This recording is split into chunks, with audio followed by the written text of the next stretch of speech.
Welcome to Howling After Dark, where real people share their scariest experiences.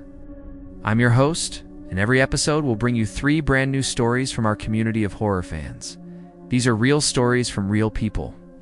So if you like your horror with a side of fear, then this is the podcast for you. There's no jump scares or cheap tricks, just raw, unadulterated terror.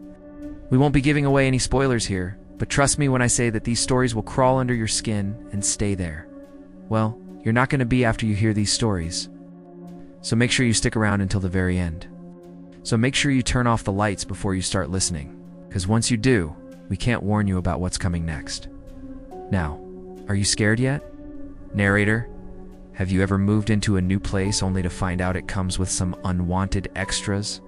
Like an extra set of keys or a welcome wagon or a ghastly specter haunting your every move? Well, tonight's creepy tale is the latter. John Myers wasn't new to New York. He'd lived in Brooklyn for over 20 years in the same apartment. John was quiet, mostly working nights as a security guard. So he didn't talk to his neighbors much, which was fine for him because he was a private person.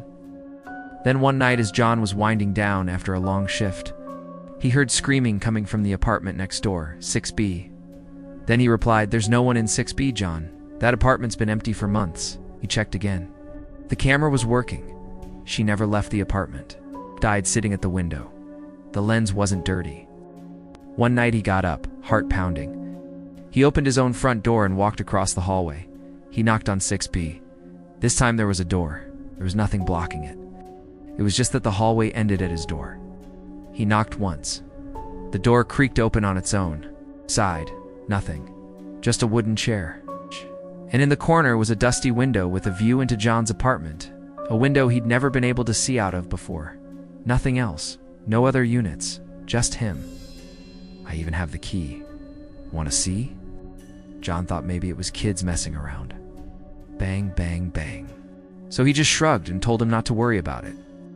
Now, apartment 6B is empty again, but every few nights. The neighbors say they hear knocking from inside, banging on the walls and doors, sometimes from both sides. At first he thought it was a movie. Someone had their TV on loud or something. He went down to the basement and retrieved his old security camera, the one he used to keep an eye on his apartment while he was at work. He set it up outside his apartment door, pointed at the hallway leading to 6B, then went to bed. But he figured they must be new, because he would have definitely remembered them moving in. Then again, he was a security guard, so he worked nights. Maybe they moved in during the day. Yeah, that made sense. But it didn't stop. So John did what any reasonable person would do. So the next day, he asked the building manager, Mr. Goldberg, about 6B. There was something strange about the guy. Like he knew things he shouldn't, or maybe he was just nosy. Mr. Goldberg always seemed to know everyone's business. He knocked on the neighbor's door. No answer. Now John didn't really know these people. They'd been there for a few months. Later that night, he heard it again, the commotion next door. Mr. Goldberg gave John a strange look, like he was gauging how gullible he was. So that night, when he heard the banging again, he decided enough was enough. In the morning, he checked the footage, showed his own door, but not 6B, as if the door wasn't there. He tried to laugh it off, told himself it was a glitch. But then the banging started again, loud and forceful. So he called the super again. "No one's lived there since the old lady died," the man said. That's when John started hearing breathing right next to his bed, through the wall. He noticed the number had been scratched away, though. After that, John Myers was never seen again.